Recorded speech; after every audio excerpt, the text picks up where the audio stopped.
Happy. Bye-bye. Don't forget us on Christmas. Thanks, Bob.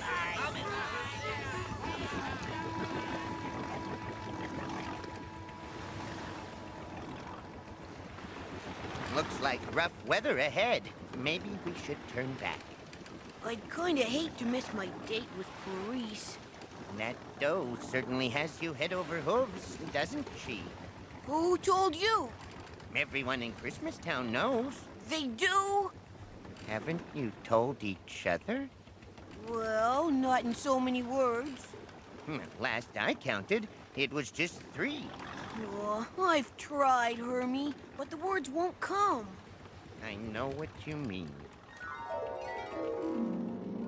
It was graduation day at the Elf Academy of Dental Arts.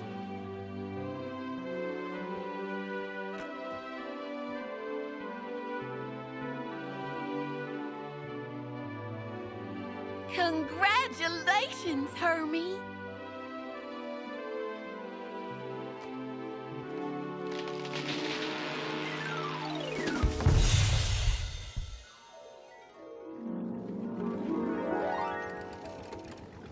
You've got a crush on the Tooth Fairy? And her teeth are perfect. Uh-oh. Then it hit. The North Pole unfurled its fiercest frozen fury. Yes, sir. It was the kind of storm that swallows ships whole, and Rudolph and Hermey were caught smack dab in the thick of it.